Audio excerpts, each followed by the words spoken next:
రైతులకి గాలి వల్ల మత్స్యకారుల సమస్య ఈరోజు కలెక్టరేట్ చెందడం జరిగింది. వీటికి బాసటగా దళిత సంఘాలు వారు నడిపిస్తున్న మనతో జయభీమరావు పార్టీ జిల్లా అధ్యక్షులు పరికోటి ఉన్నాడు. మరి ఈరోజు చూసుకుంటే దాదాపుగా 12,000 కుటుంబాలు రోడ్డును పడేసినటువంటి మరి బోర్లా వెంకట్రావుని ఇమ్మీడియట్గా అరెస్ట్ చేయాలి. అదేవిధంగా గుంటూరు 2 ఎమ్మెల్యేని అరెస్ట్ చేయాలి. ఎందుకంటే ఎప్పటి నుంచో జీవనాధారంగా ఉన్నటువంటి పల్లికారులను మత్స్యకారులను చాలా ఇబ్బందులకు గురి చేస్తున్నటువంటి ఈ బోర్లా వెంకట్రావుని ఇమ్మీడియట్గా అరెస్ట్ చేయమని చెప్పి జయభీమరావు పార్టీ నేను డిమాండ్ చేస్తున్నాను.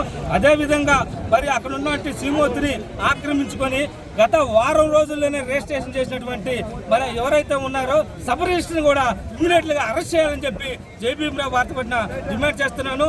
అదేవిధంగా ఇక వేలాది మంది కుటుంబాలు రోడ్డును పడ్డాయి. మరి ముఖ్యమంత్రి గారు అలాగే మరి సీఎం మరి డిప్యూటీ సీఎం పవన్ కళ్యాణ్ గారు మరి నారా లోకేష్ గారు ఏం చేస్తున్నారు? మీ దగ్గరికి వచ్చి మరి మా మత్స్యకారులు విన్నవించుకున్నప్పటికీ ఇలాంటి రోడ్ల మీద మమ్మల్ని పడేయటం చాలా దుర్మార్గం. ఈ యొక్క అవినీతి పాలన మేము ఎండగడటానికి సిద్ధంగా ఉన్నాం. మా మత్స్యకారులకు న్యాయం జరిగేంత వరకు మేము ఈ యొక్క ఉద్యమాన్ని తీవ్రతరం చేస్తామని చెప్పి జయభీమరావు పార్టీ డిమాండ్ చేస్తున్నాను. వారి మాటలో మనం తెలుసుకుందాం. అందరికీ జయభీమండి. ఈరోజు ఇప్పుడు వచ్చిన సమస్య కాదు, గత సంవత్సరాల నుంచి ఈ సమస్య ఎదిగే ఉంది. సంవత్సరాల నుంచి పోరాడుతూనే ఉన్నాం, మత్స్యకారులకు అండగా ఉన్నాం. ఏదైతే సిఆర్జెడ్ పరిధిలో ఉన్న 200 మీటర్లు 500 మీటర్లు దాటి మీ ఏ కట్టడాలను కట్టుకోండి. ఇక్కడ ఈ కుటుంబ ప్రభుత్వంతో పాటు అధికారులు కూడా అబద్ధం చెప్పడం నేర్చుకున్నారు.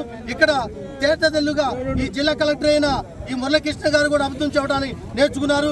వెంటనే వీళ్ళు ఆ మత్స్యకారులకి న్యాయం జరిగేంత వరకు బహుజన్ సమాజ్ పార్టీ ఈ మత్స్యకారులకు అండగా ఉండదని తెలియజేస్తున్నాం. జై భీమ్, జై భారత్.